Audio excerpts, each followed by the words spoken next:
जी, अज असी आए हैं मलाका दे विच, स्टेट है मलेशिया दी।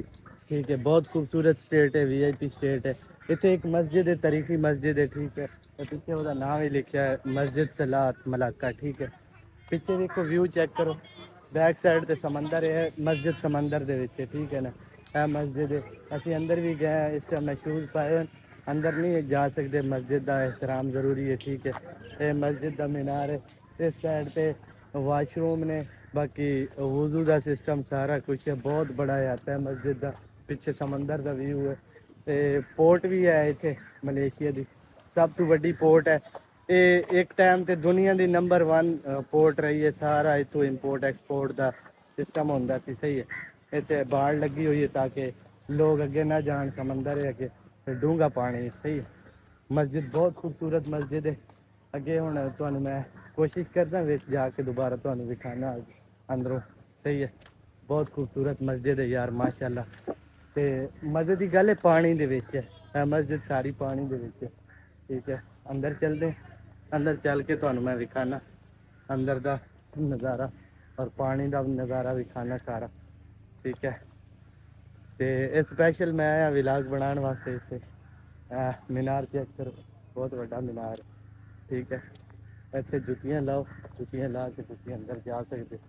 ठीक है, मस्जिद अंदरों भी तुहानूं दिखाना, तो फिर बाहर वाली साइड तो भी आके दिखाना।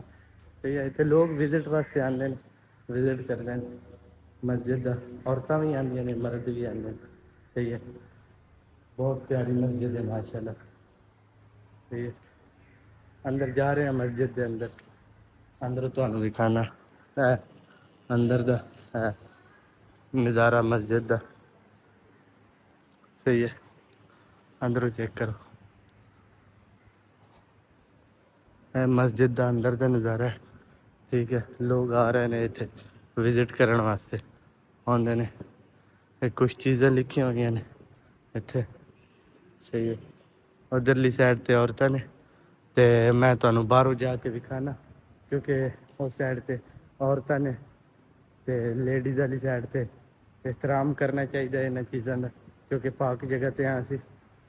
सही है, हाँ बोले बोले, वो भाई कह रहे कि इधरों भी दिखा, इधरों तुहानूं दिखाना बाहर का नज़ारा है। चेक करो, है वेखो, इत्थों तुसीं बाहर जा सकते हो। सही है, इत्थे मसाज वालियां लगियां ने, मतलब पूरा पूरा पूरा निज़ाम है। ठीक है, ए चेक करो, ए बाहर दा एरिया, इत्थों तुसीं समंदर दा व्यू लै सकदे हो मस्जिद दे विच आके। ठीक है ना, इत्थों बाहरली साइड ते अगे टोटल समंदर है। कितना प्यारा माहौल है माशाल्लाह। सही है, टोटल तो दिखाना है।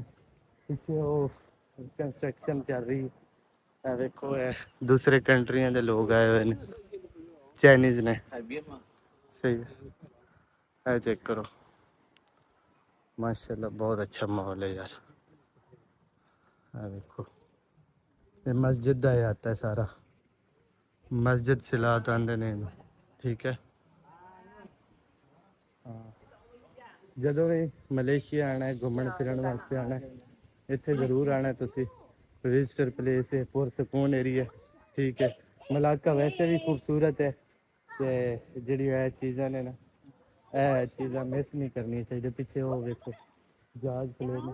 ठीक है, क्योंकि पोर्ट है, बिजनेस एरिया भी है इन्हों का मलेशिया का।